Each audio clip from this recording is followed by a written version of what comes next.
Okay, Dave, cut all that out, please, and we're going to start now. Thank you, Dave. That can be the intro. That's the intro. Yep.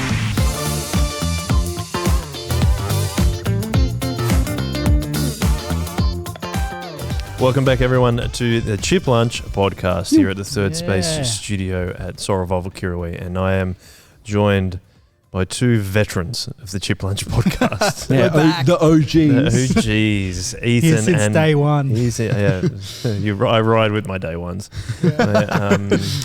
Ethan and Brayden, how are you guys? Good, how are you? It's good. We've had a lot of guests on prior to this.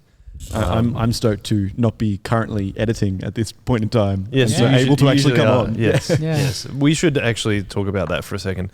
That the amount of hours you have spent editing across, particularly the lockdown period, Well, Ethan. 20 weeks. 20 weeks. So I reckon you're probably at 20 times 4 is 80. Yeah. And then I reckon we double that. Yeah. I reckon you've done 160 hours of editing. Let's stick with 80. Around there. I think 80's right. No, it's not. It's not because you said that it takes 4 to 6 hours to do the digital broadcast. Yeah. Times 2. Yeah. So I reckon 160 is more accurate. And it's rather intense. Yes. That's a lot of hours. And he's been doing Friday gatherings Yes, sometimes, exactly. and we've been doing youth. So yes, exactly. You have been doing a lot. So Anyway, but it has meant I have been really bummed though, because it's meant that I haven't been able to hang out at Chip Lunch. yeah. Right. But I'm back. Back. It's awesome. Back, baby. Back, baby. Nice hat, by the way. Thank you. Get on that merch. Yeah, that's on sorroval.shop. Here's a fun anecdote that Joel should probably tell, because the message was sent to him, but I'll tell it anyway. The idea that Kim sent you a message about. So she walked into a coffee shop and they were like, "Oh, I've been seeing this Soul Revival brand. What is around." it? Like, what is it? What is it? It's real cool." And it was like, "Oh yeah, it's the church next door." Like, Kim, previous podcast. yes, Previous. Just maybe Dance. Number 19 or 18, if I think. 18 or 19, I think. Yeah. Yep. yeah. If you want to say hi to Kim. But yes, Oh, that's why we're doing it, for that reason. Yes, we are doing it. And Merch. we don't make profit, and any profits we make, which is when you buy 2 or more items together, is we're going to pass that on to our Indigenous ministry partners out west or up north in Borona and Finglehead. Yeah, is up north. So shout out to those guys. We love you. You're awesome. Mm-hmm. Anyway, let's get back to Chip Lunch. We favorite episodes lately that we've done. Of the Brayden, you've last done couple. a lot more than Ethan. Yeah. I have listened to them all though. I've made an Thank effort you. to. It's actually been great for my drives down for work, and I've chucked on the Chip Lunch podcast, the ones I've missed. Yeah. It's been good fun. Well, thank you. I think it's just been really great to hear so many different stories. I think like the hashtag We Want Greaves went viral, and we capitalized. Did it really go viral? The social media masters that we are. And Yeah. it was great to talk to Ange. It was awesome It's to all my talk. communication degree. That's what it all builds up to. It was awesome to talk to Kim, I think, and hear someone's story that I've known for a long time but haven't necessarily hear that. I think Amy Abraham as well, her story and hearing about where she'd come from was amazing. And also, podcast I wasn't on, I think it was the last one Eth was on, was John Muckton's one, and that was a really good episode. amazing. And Paul, there's just been, I think I've really enjoyed, we do know a lot of these people before they come on the podcast, and we have known a lot of them for a long time. But as we've kept going, I think, there's just so many cool stories and so many things. And I think you're really good at this, Joel. I'd like to shout you out. It's very fun when someone gets to reflect on something maybe they hadn't thought about in their Christian journey. And I think that's been a real nice byproduct of the last, of doing this podcast, that we get to reflect on their Christian journey and learn more about them as a person and their work with God, but the guest also gets to do that, reflect on that as well. It's been really nice. Any ones that you've picked out, Ethan, on your drives down south or wherever you're driving? I think almost like all those that were I think mentioned Brayden were named really all of good. them Yeah. since you've been Did on I? last Name? Yeah, Sorry. like No. no, but and like Nikki. And Nikki's was. I actually ran into Luca earlier today, and I was like, "Hey man, long time no see." Like as a joke, because I'm like, "Oh, I was just talking to him the other day," but I actually wasn't. I just was hearing his voice yesterday as I was listening to him talk. But there was a really that episode in particular. I know it was recent, so maybe it's a bit of a cop out, but it was a really, really good episode, and it was really beautiful to get that. It was still a conversation with Nikki about Nikki, but it was having that different angle and hearing those stories, and it was actually really beautiful and really encouraging to see how much Nikki loved her son and how much we were like you guys were able to chat about like what being a parent as a Christian means and like how to get to that point, and it was really, really quite encouraging, and it was very cool. Yes, I have to echo your thoughts, especially Brayden, that to listen to people that I've known for quite a while, but then actually hear their story and areas that I didn't know. And lots of like life changes. Manda was talking about being a mother, and so was Kim, and that's recent things for them. I mean, that's the one I was thinking about, because Manda and I have been friends for a long time, and to hear her talk about how I was quite shy and quiet, and that, you know, there was, first of all, there's the parallel between Kim and Manda with dancing, that they felt like they belonged there, but then also Manda then talked about how being involved in a Christian community at Soul Revival was what helped her to really come out of her shell. And that's something else we're talking about a lot, is coming out of your shell and finding the identity of what God has designed you to be. We first of all have our identity in Christ, but then there's also these like specific things that He's given us that we. I like it when people are able to fulfill the abilities that God has given them, and they like to, and hopefully empower people to be able to do that stuff. It gets me really fired up when people are able to do what they think that God has made them good at, and I love seeing that. So, but then it also that plays out to the story of everyone being able to. All their stories, are how like it just shows how God works in so many different people's lives, and like this person was made like this. They had these experiences so that they could learn how to become closer to God. Yeah. That's been my favorite part of it, and just like. You said that I'm good at it. I don't know if I'm good at it. I just like, and what happened next? Really? But my favorite thing too also is like you find this pattern that God has woven through people's lives. Mm-hmm. That's something I think we're working on in the last few episodes, is seeing this pattern of how would you have done this differently, but then also like with Kim, it's like all her things that she was passionate about is what God spoke to it. Yeah. You're both texting. I'm looking for making notes. You bring up the list. Yeah, I'm bringing up the list. I think because we're we've done so many of in between the last time that we had one of these chats with the three of us. Yeah. I think that's why I'm trying to look up the list, because I'm like, we did Hudson. Yep. Like it was ages ago. It was awesome. We've covered so much ground and so many different topics. I think I just don't want to do anyone a disservice by not having thought more about it before we're coming and having Alana's one was good. I really liked Alana's because it was a different story to what we'd actually been hearing a little bit to a certain degree, and she was really open and honest about certain stuff too. So I love when people are like really willing to share their story and be honest about, I wasn't good at this. Or I had to work on this, or I'm still finding this hard. Like Quinn's episode, she talked about how she's still struggling with certain things that she felt like she had to take a lot of responsibility when she was younger, just according to her family environment, but how that's also playing out as a mum, but God's teaching her to do these things differently, but these are the things that you learn. Yeah, it's been so great to hear about so many different experiences and like journeys and people coming to God in so many different ways, or having that moment, even if they had grown up in a Christian household. I think it's just so special to get to see how God works in so many different ways. And like it's been awesome. No testimony is boring, isn't it funny? It's like, exactly. My testimony wasn't this. I'm like, not many people have a story as like, I was at rock bottom and I was on drugs and I got struck by lightning. There's not.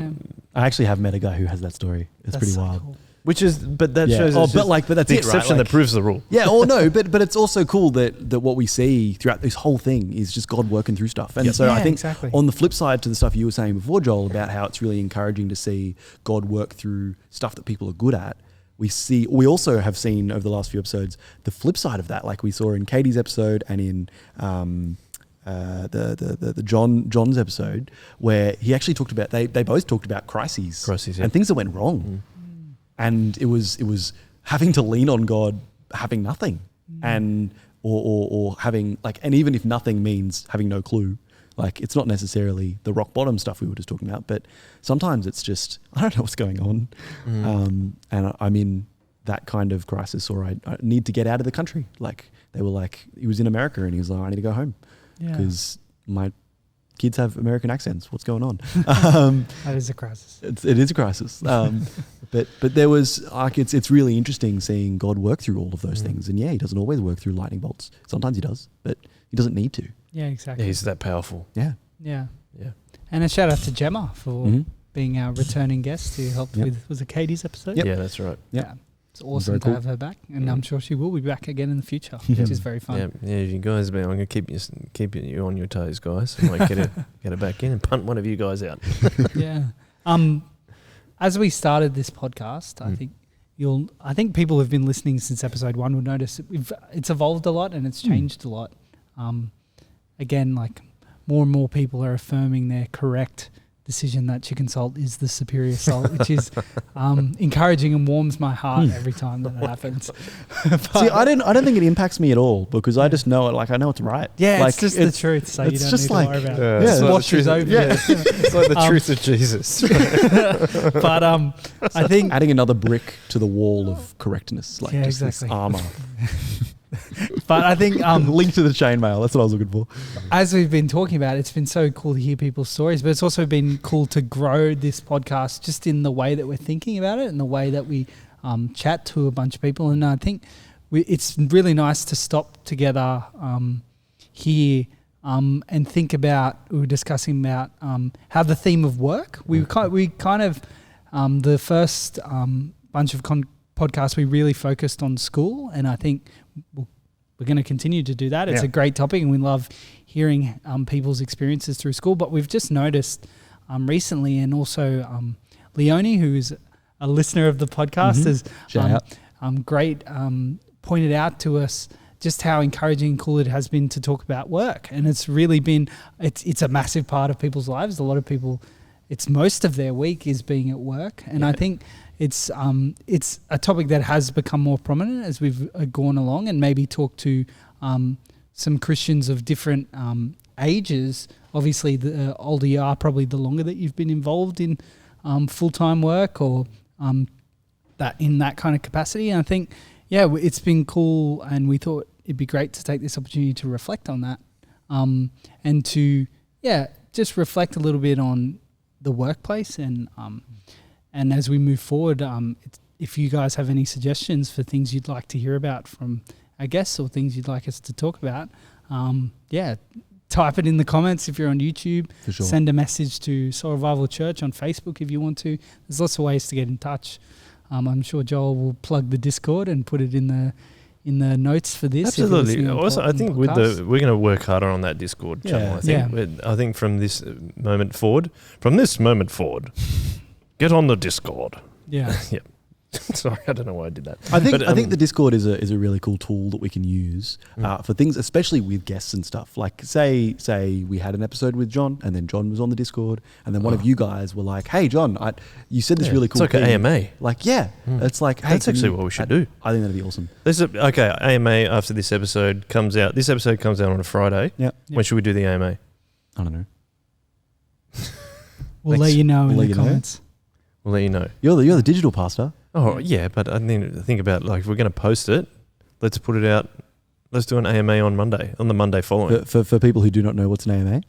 Ask me anything. Excellent. Let's do that. We'll just jump on the Discord and have a chat. Yep. Very cool. Good. So, Joel, Ethan and I have some experience of work and full-time work, but as the person who has been involved in that for the longest time. Last time we were all together, we chatted a little bit about uni ministry. I'd like to hear, I'm sure we've spoken about it, but how did you, where did you first work after uni? How did you get into that? And how did you find that shift of having all this time in uni and spending a lot of time with ministry, but then going into full-time work, you obviously have less time. I think, did you get married before finishing uni or after finishing uni? After finishing uni, but I did work full-time for a year, the year after I finished school. Oh, okay. So I worked at an Audi dealership. Oh, cool. So that was like so selling cars, not selling not cheap, groceries. not no, selling everyone. cheap fishing gear. Well, no, yeah, Snow That's right. sale, guys. Snow sale. Let's go. yeah, that's right. I used to. I've always been into cars, and I originally had the plan to travel overseas, and that didn't really happen. So at the end of that year, when I worked full time, I went away with my family, and my girlfriend, now wife, came with us for 6 weeks, and that was a really special trip, actually. So, sorry, I should go back. I worked at an Audi dealer, basically as a car washer. Okay. And so that was at Arncliffe, which is kind of South Sydney, and that was a very interesting, informative time. When you start a full-time job, you are very tired for the first month or so because you've just never done anything like that before. And I would work a fair bit of overtime, and I wasn't really in any ministry at the time either. And I think that looking back, that was probably a mistake to not do that. But it taught me a lot about being responsible for my time and all that kind of thing. So I think I've said that back at the start of Chip Lunch when we did the first episodes. Part of my regret in going to uni was that I felt like I became lazy. Yeah. And so I was working I was actually working 6 days a week because I was working a casual job on top of that. I was working on a Sunday. So during that year, and that taught me like you've got to get up the next day, you've got to be ready, you've got to do all this kind of stuff. Important stuff that I learned that time, and then I kind of forgot a lot of those lessons through uni. Yeah. So going to uni, I think, made me lazy. Maybe I shouldn't have gone to uni for that reason, but there was other good benefits of uni in terms of getting into ministry and having more time to do ministry. So that was cool. Then I did a Bachelor of Business and Commerce with a major in sports management at uni. And then I ended up going straight into the sports administration at the end of the year that I graduated at the Australian Paralympic Committee. Which is cool because it was like, oh, great, straight into working in sport. I love working in sport. 5 years later, I was like, I'll never work in sport again. But no, that may change. But I think it teaches you a lot. It teaches you to be responsible, and I think that's really important as a Christian to take responsibility. And I got married a year after being in that job, to answer your question. So my wife was still finishing her 4th year at uni. I'm trying to get my time. It's so long ago. It's almost 12 years ago. And then, we got married in the January of that. When was it? I'd worked at the Australian Paralympic for a year, and then I got married the January next. Yeah, I was more asking that question because of the time thing. Obviously, you have less time once you move out of uni into job, but also when you're married, you obviously have that commitment to that other person and spending time with them. So I was just wondering how you seem to mention your ministry went up during that, or your time serving ministry. How did you find that flow of going from uni to full-time work, but still were you still youth leading at that point, weren't you? Yes. I think so. Sorry. Like I said, I'm trying to remember. Yeah, I would have been still youth leading at the time. I found it reasonably... I was thinking about this yesterday because I had a bit of a day yesterday. I'm very highly time managed. Not personally, or I would say maybe highly organised. Yeah. And I find that if the more organised I am, the more capacity I am to either do work on things that I'm working on, or to look after other people. So, but I think I've only got to that point by first of all getting married, and then having kids, because it's like when you get married, you realise how selfish you are, and then you have kids, and then you really realise how selfish you are. So, to answer your question about ministry, it wasn't that big a thing because I think I'm reasonably adaptable. I'm like, okay, this is happening now, and it really just ate into time that I was wasting, probably. Yeah. I think, and that's in terms of ministry, I think that's a good thing. I think during uni I was struggling with a bit of purpose, and I was still youth leading, but struggling I think that was part of the reason why I thought I was lazy, because I was I just don't know what I'm doing. I was like, where am I going with this? Yeah. And then then going into a job that I thought was, yes, I want to work in the sports industry. And then it was I don't really enjoy my experience at this particular job. That's where I I mean, that's where it probably sat for me. But I think that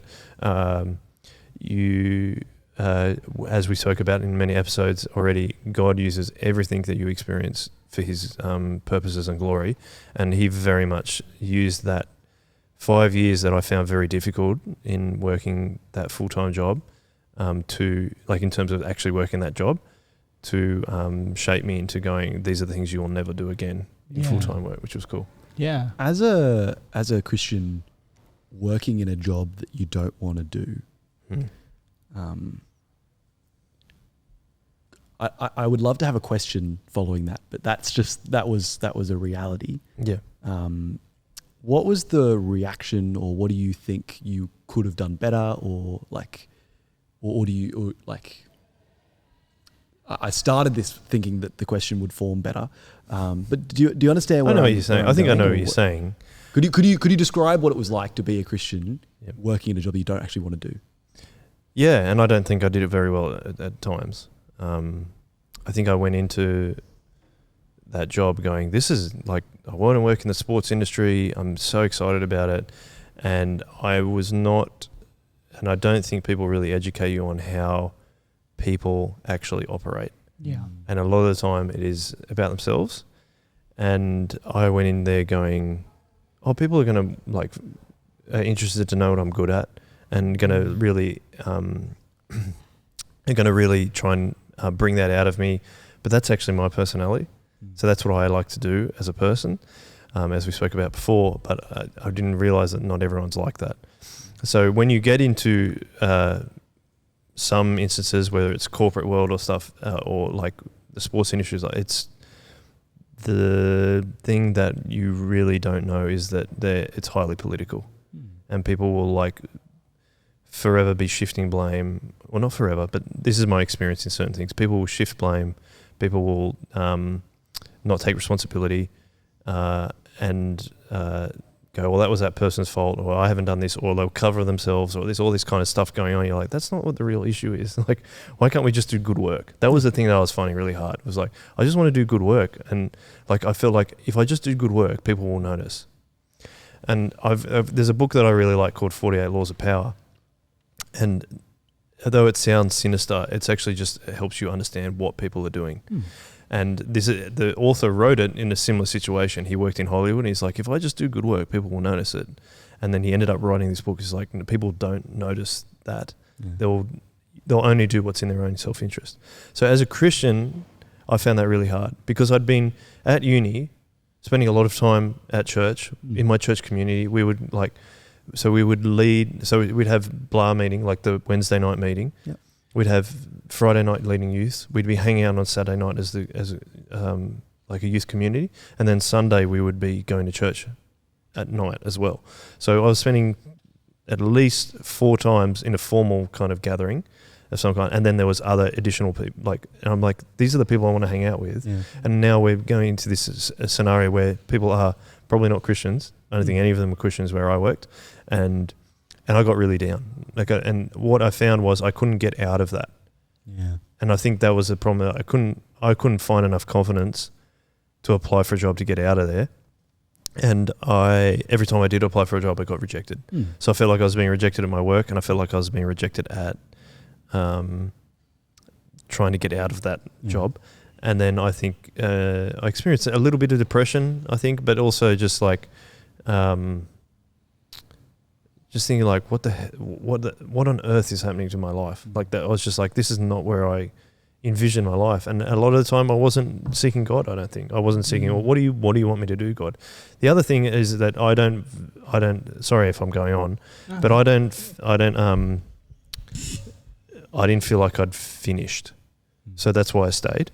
I didn't feel like I'd proven myself. I didn't feel like I'm like, hey, this is unfinished work for me. I cannot. It's almost like part of me was like, I haven't finished this. I need to show everyone this is what I'm actually capable of. Yeah. But that doesn't work. That's another thing. There's another lesson. It's like it doesn't work because people, unless you have really good leaders, people don't care about that. they'll usually just go after themselves. And that's like the root of all sin is our selfishness. So it's not like a judgment on people. I'm just saying that's actually what happens. And I think it can really easily come across as a judgment against people because we're not often attuned to just talking about what life is like. And like it's so much of it is, especially for younger people in going through school and then through uni, it's like, oh, do what you're best at. And then you'll get through and it'll be great. And like Kirawee High, the motto that they have is measure by achievement.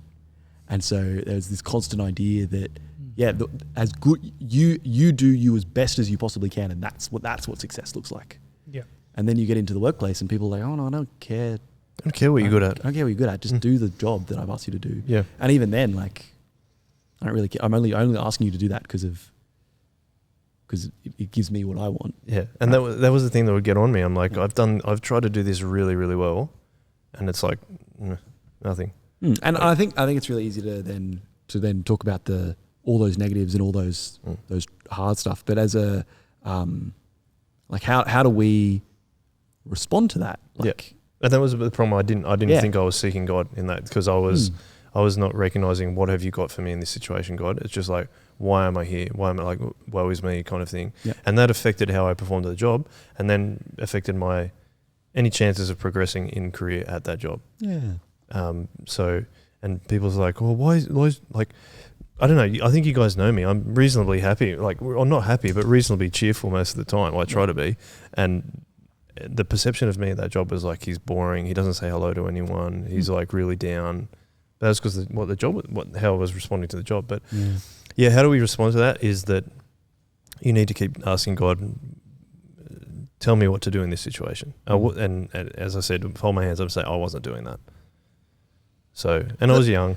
Yeah, and that's what this is about, right? Like it's about talking about stuff we've learned. Like it's not a hey, this is what I did, be like me. It's actually sometimes hey, this is what I did, don't be like me, and here's what I learned. Yeah. Like that's why I was, I think, trying to probe those questions a bit more because I was like, no, I'm happy to answer them. I just feel like I'm talking about myself all the time. So sometimes, sometimes you need to get interviewed, Joel. Yeah, that's true. What about you guys though? Brayden, you've been in a job that you didn't like. Yeah, this is because your job. Done a couple of this them. job. One of the jobs that you've talked about sounds kind of similar to the one I was talking about. Yeah, I think I resonate with. We've spoken a bit about crises and like splitting into two. I think there's two tangents where I want to talk about a job a little bit, but also talk about. I got to the end of uni, and I think even in my last year of uni, I figured out. And had 6 months left uni and figured out that I didn't want to work in the course that I was doing. Graphic design. Yeah, so I did a graphic design degree and I got to a year left and I was like, well, I don't want to do this. And I know I don't want to do this. Yeah. But I stuck it out anyway. And I think that was probably not something I would... everything I've done has got me to this point, and I don't think I would change anything. But that was probably something where I wish I was bold enough. Like you said about changing jobs, maybe you didn't have the confidence. I don't think I had the confidence to or any idea of where I would go if I had stepped out of that situation and tried to do something else. So I just finished the degree. And so I think I would say if you realize that you don't want to do that degree, you don't have to finish it. Is kind of my advice with that. But I think that was also the way that degree was set up in terms of like there was a lot of assignments and a lot of things in that degree that had nothing to do with graphic design, had nothing to do with what business or working for yourself would actually be like. It was more of an arts degree. It was more of a fine art degree that turned into a graphic design degree and focused on those points of being an artist rather than focusing on the points of being in a business, being an artist employed by a business, working for a boss, working under deadlines and things like that. And I think that's the situation that most people are going to work under. So it's probably, and that's just my thoughts at the end of that experience. But also so my uni job, my job that I was doing 2 or 3 days a week while I was at uni, and then also I worked there full time for about 6 months before, after my degree, and then before I went to Europe after that for a little while, but was working in a cancer hospital. And that was really formative in so many different ways. I think So I was working in a facilities team that was 5 people that was running a cancer hospital with, I think, 500 patients. So we covered facilities and stores for that whole hospital, 5 people. And I think that was really formative because I was going from a pretty laid-back, lazy uni lifestyle where it was a creative arts degree, and that was just the way I was approaching it. That's not necessarily to say anything about the degree. That was just my attitude towards it. And then walking into a situation where all of a sudden I was handling equipment that was worth millions of dollars, like literally millions of dollars. Like, oh, if I break this little thing, that's like $300,000. It's like a house. No, probably not in Sydney, but a house somewhere. And like, oh, this nurse is yelling at me because she needs something, and and the reason why she's upset is because this person has cancer and they need this thing and they want it now, but like maybe they haven't ordered it or whatever. Like there was just so many different situations, and I think that job taught me a lot about stress, a lot about like stress management, a lot about how blunt people can get in stressful situations, how desensitized you can get to a situation, like how desensitized when you're doing something every day, you can get so used to just being like, well, that's the reality and that's this, and I think nurses deal with this a lot where they were dealing with people who were dying of cancer every day. So that they didn't have time for anyone's rubbish, and they didn't have time for excuses or pleasantries sometimes. And this is a blanket statement. There were lots of people who were also lovely and really approached it in a different way. But it just dealing with that, I think, was a valuable experience. And I think my takeaway from that, another thing that I got away from that is that I had a really great boss. And so like kind of the opposite of your situation, Joel, where again, I was doing stuff that I knew I didn't want to end up doing. So similarly in that way, but my boss was a wonderful person, and he was really nice, and his attitude to me being there was, oh, awesome. I am going to look after you, and you're an 18-year-old kid, and my responsibility. He took it as he knew that I probably wasn't going to end up working in that area, but he was like, awesome. This is my chance to teach you lots of areas in your life about lots of different things. Yeah. And he was amazing. So he was an immigrant from Indonesia, and he was actually a biochemist in Indonesia, but had come over here, and his degree didn't count, like didn't mean anything anymore. Right. And so he was working in something that was probably well below his intellectual standard, and he also couldn't speak English amazingly, and I think that also hindered some things. But he was awesome. He would drop me home after work, even though it was out of his way. He would hang out. He would talk to me about his kids and about his family. He would show me how to do something. He would explain why he was making decisions and tell me about what he was doing in his job and his life. And I think that was something very valuable. And I think we talk a lot about intergenerational ministry here at Soul Revival, and that's something intentionally that we're trying to pull out. And I think that's why I resonate so much, because I've had that church experience, but I also luckily had this, he was not a Christian, and no one in my workplace was a Christian or anything, or even had any kind of faith really in anything, which was an interesting side to be dealing with a bunch of people who were facing a lot of death and also smoked and didn't care and worked at a cancer hospital but smoked, and all these like interesting dichotomies of dealing with sick people every day and how that affects your mentality. But yeah, like I think I forgot what I was talking about, but anyway, intergenerational ministry. Yes. So he took it as his responsibility to be like, oh, I've got a younger person here. And it just so happened that happened, and he had that attitude to that. But he taught me so much about life. I think that's really strengthened my belief in intergenerational ministry. Having someone who's not related to you be like, oh, I'm going to use this opportunity, even though you're working for me, to mentor you, not just in what we're doing, but in so many aspects of my life, because I want to share my life with you. I think that was a really powerful experience that I had in the workplace, and I wouldn't trade that for anything. I didn't necessarily enjoy working at that job always, and it was super stressful, but I think that's what I take away from it, was the stuff I learned from him. That's really cool. And it, like perhaps even him being from a different background too. Oh, absolutely. Like really taught you like. Oh yeah. Well, he'd probably been taught that at where he came from, and then it came flowed down to you through to you. Gosh, can't speak properly. Sorry. Ethan, what about you in terms of full-time work? Yeah, I just want to formally repent for what I said on the episode we did about uni, because I whinged about the fact that I did a uni degree and then didn't do anything with it, and now I'm doing lots with it. Yes, you are.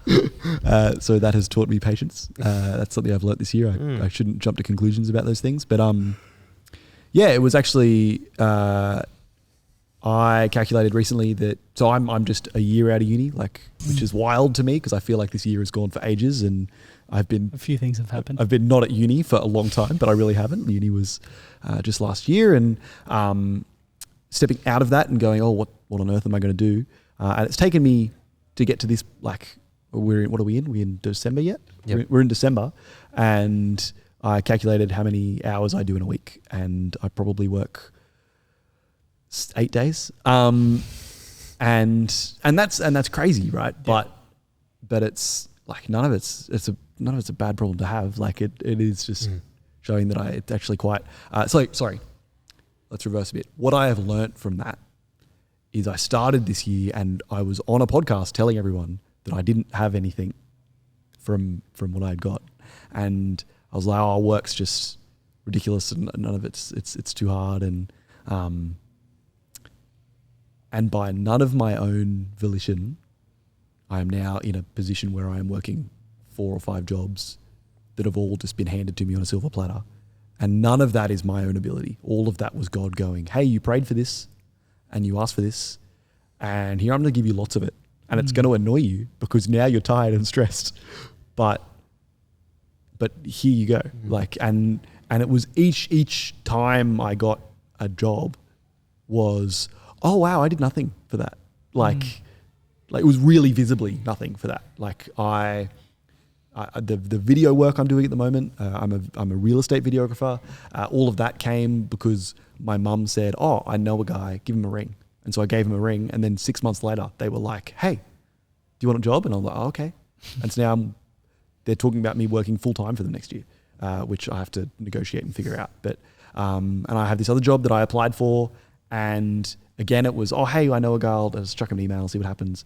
And I was going to not get it, and then I got, anyway, it was all complicated. But each example has been, and the when we were on with Gemma for her episode, we talked about how we all worked at a before and after school care. That job I got because a lady from church was like, hey, do you want a job that you could work casually? Like, here you go. Like, it's all been, none of it has been my own ability, but all of it has trained me in different ways, really quite amazingly. Like, I think from that before and after school care, I've learned heaps of leadership skills. I've learned heaps of conflict management skills. Yeah, I think scissors paper rock is an incredible conflict management tool. No, but really, like, I've seen, there was heaps of. That was my reflection. So I worked full time there actually for almost 2 years, and that was after, again. Not knowing what I wanted to do, that's where I ended up for a while. And I think I learnt so much. Again, leadership, conflict management. I think so many people don't deal with primary school age kids probably until they have their own kids. I think it was a nice reminder in the middle of like, just, like two kids are having an argument, and guess what? One of them might not be right. Neither of them will probably be right in the way that they're going about or arguing anything. And it's another argument for intergenerational ministry. Oh, yeah, absolutely. And I think, echoing that, it's just you learn so many skills. So many skills. This other work I'm doing, I pretty much copy and paste devotionals onto a website, but that means I read them. Yeah. And there's been so much that I've got out of that.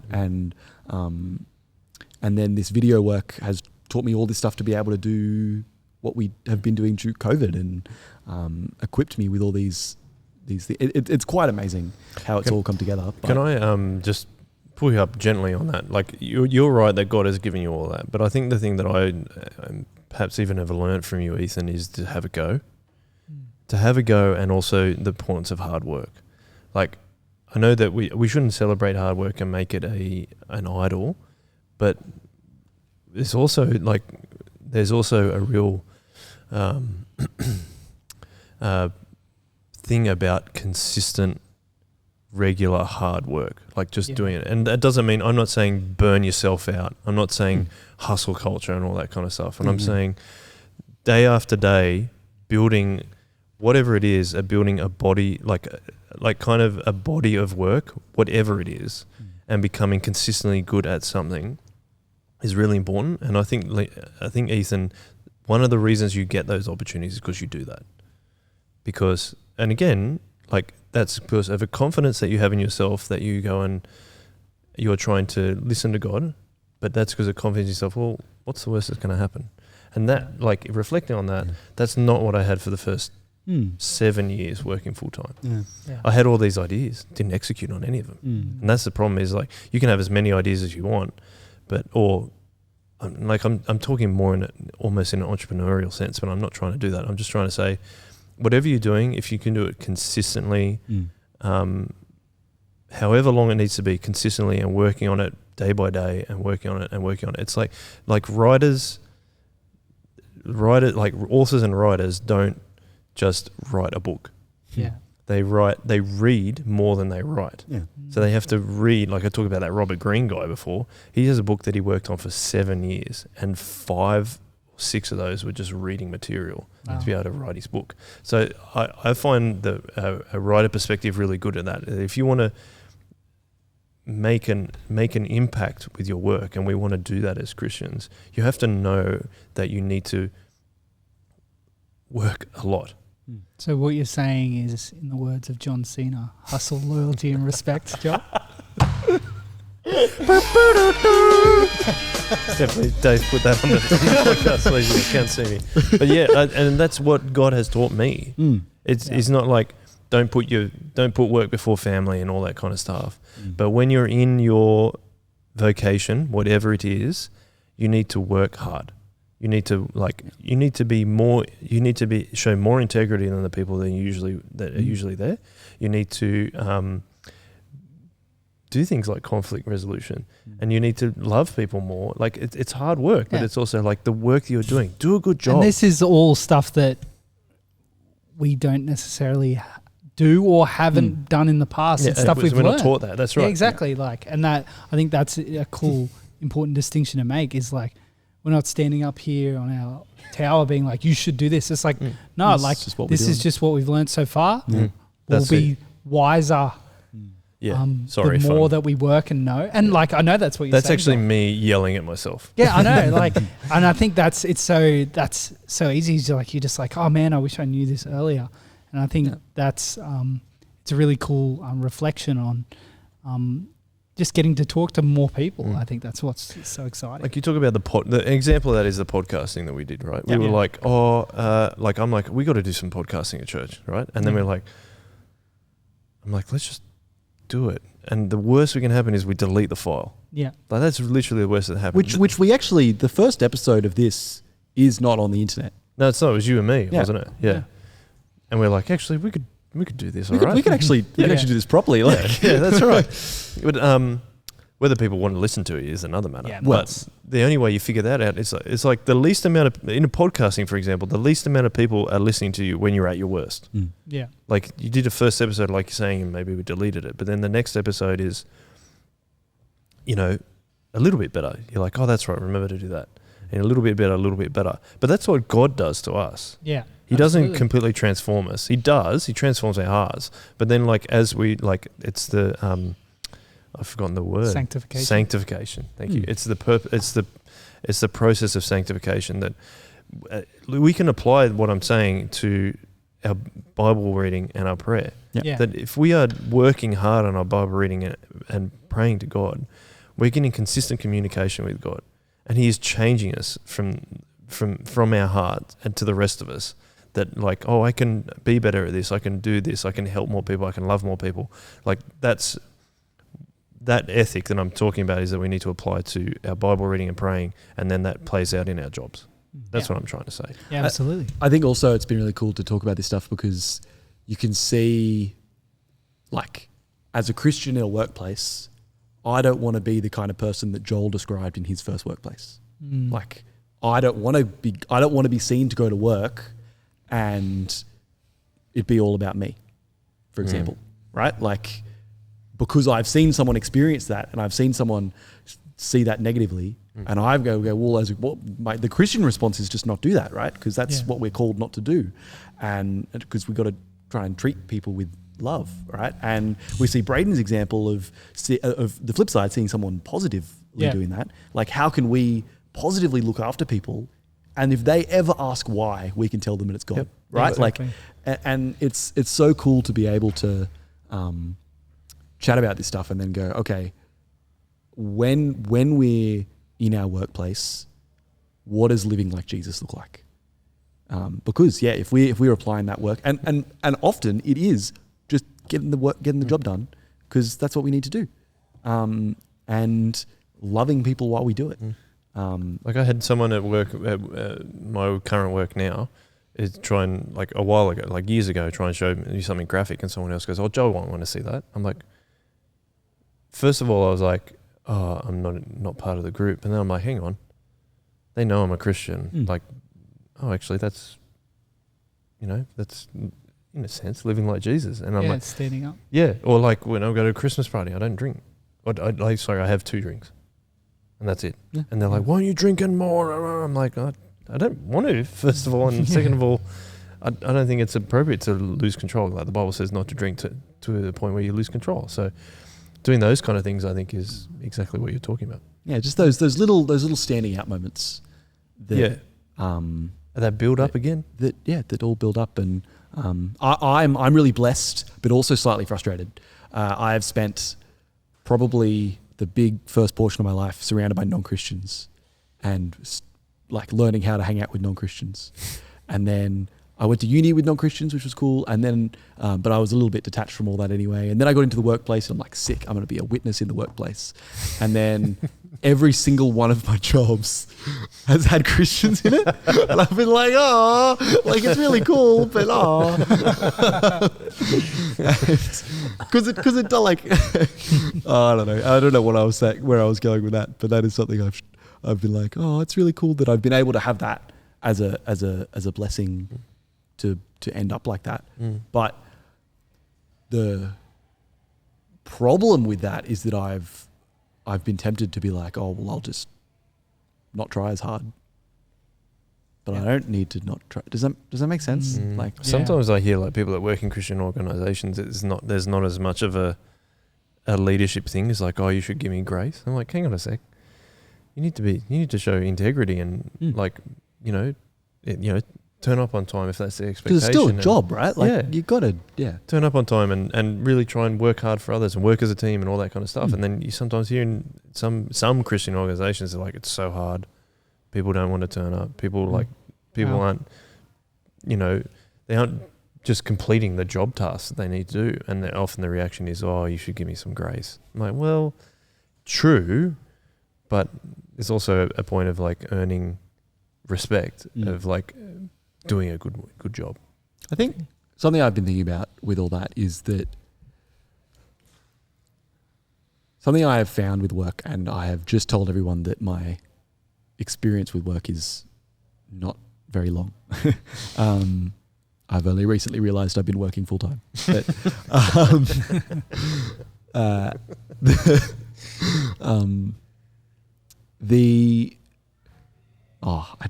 I definitely sacrificed what I was going to say to make a joke. That's so annoying. It's now left my brain. No, come back to me. It's all good. No. What a great place to wrap up the podcast. No, I'm back. I'm back. The idea of where your priorities lie is really important, because I think that that if you're prioritizing getting the job done too much, that could be negative. True. Yeah. If you're prioritizing that grace side too much, that can be negative. True. Because you're not getting the job done. Yep. Yeah. And that's not helpful, and therefore not loving, and therefore it's this really interesting grey area of finding a way to prioritize your faith Yeah. as the thing you're prioritizing. And make sure it's about God. Yeah. So when you're working, is it about what's the John Cena thing? Like Hustle, loyalty, and respect. Like, is it about those three? Like, is that what I'm working for? Or am I working to glorify God? And like sometimes that's just get a paycheck and then give some of the money to church. Like we were talking about on the Truck Absorb podcast.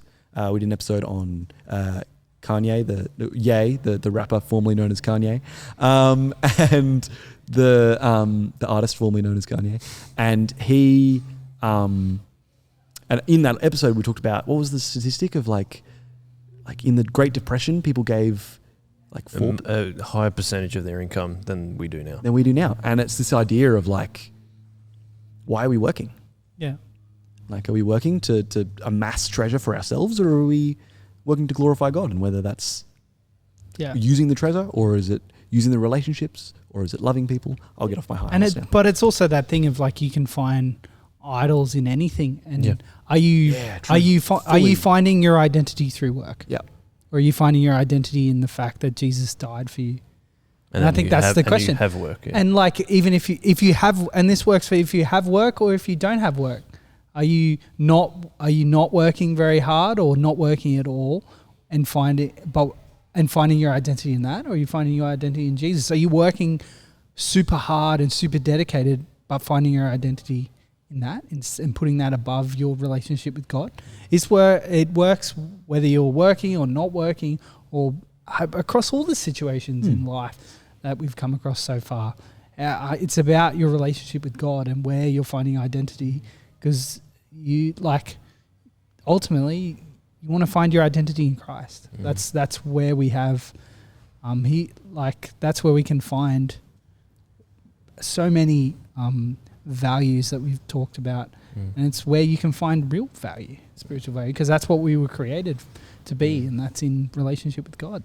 It's like a real and or dichotomy. Like that's what you're talking about, I think, Ethan. And but the thing is that Jesus was and or, in a sense. Like he's given the Pharisees a hard time, but also like helping the poorest people.